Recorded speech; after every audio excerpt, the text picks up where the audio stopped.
Hello, hello! Today is Thursday. Tara, samahan niyo ko sa aking everyday adventure dito sa Canada. Hi, natulog nga ako na spring, as in zero snow na. At eto naman pagising ko, abay winter na naman. Talaga naman ang weather dito sa Canada ay very unpredictable. Another day sa work, kaya another dollar na naman para pangbayad ng bills. Char! Fast forward nga at natapos na ang aking 8 hours duty. Nakakapagod nga ngayong araw na to kasi sobrang busy at daming tao. Paano ba naman kasi maaga nagpasweldo ngayon at holiday nga tomorrow? Napagpasyahan nga namin na dumaan muna sa Kusina Grill at wala na ring time magluto at pareho na rin kaming pagod. Ito nga Kusina Grill Express ay kung saan makakabili ka ng mga lutong ulam. At syempre, bukod sa lutong ulam ay marami rin namang Filipino products. Kaya naman kung namimiss namin ng Pilipinas ay pwede kaming dumaan dito at bumili ng mga namiss naming pagkain.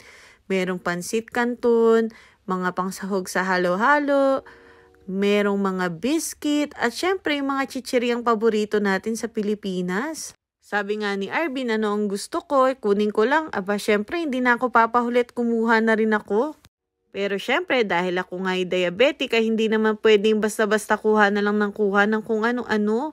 Yung iba nga sa mga kinuha ko, yung mga ibang paboritong chips din ni Andre. Habang inaantay nga namin yung order namin, ay umupo muna ako dito, tuwang-tuwa ako at ang palabas nga'y Family Feud. At eto nga pala yung mga set na mga ulam na pwede mong orderin ngayong araw na to. Crispy pata nga yung pinunta namin dito.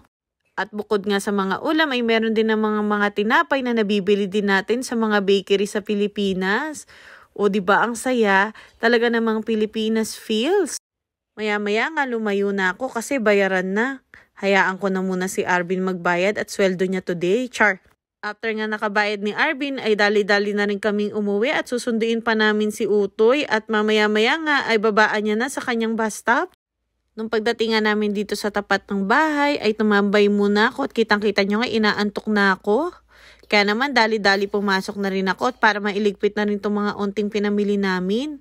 Onti nga lang yung pinamili namin kasi bawal naman din kami sa maraming chichirya. At nagulat nga ako at napakaraming ulam naman palang binili ni Arvin. Kala ko'y crispy pata lang pero may chop suey, may bistek Tagalog at meron din namang soup.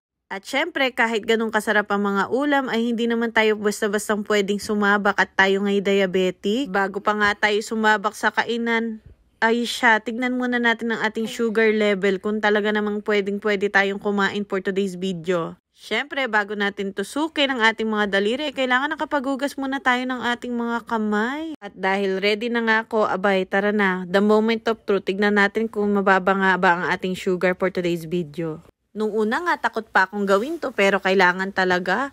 Kaya eto, tuwang-tuwa naman ako kasi 4.8. Dati talaga nalugmok ako nung nalaman ko na diabetic ako. Pero ngayon, pinipilit kong labanan at gusto ko humaba pa ang aking buhay at bata pa si Andre. Kung makikita niyo talaga sa video na to, ay talaga namang ang lakas ng snow ngayong araw na to. Bali, inaantay ko na nga lang si Andre sa pagdating niya dito sa kanyang bus stop. Ako nga lang tao dito, kaya pwedeng mag-video talaga, o diba? Char. Maya-maya nga, dumating na si Andre. Ito talaga yung moment na pinaka-paborito ko sa araw-araw ng buhay ko. Yung susunduin ko siya at finally makakapagsama na uli kami at makakapag-banding mag-ina. Tingnan nyo ng batang to, parang penguin kung maglakad. Char. Pwede naman namin siya sunduin at ihatid.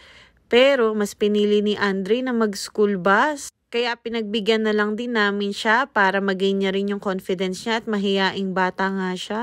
At eto, pagpasok ng bata ay minarites agad kung ano yung mga binili namin at napakis pa nga sa akin. Ganito nga yung setup namin, sabay-sabay kami laging kumain. At syempre dahil Holy Week ngayon ay manonood tayo ng Lenten special ng Itbulaga. O paano, hanggang dito na lang muna. Thank you for watching. Bye-bye!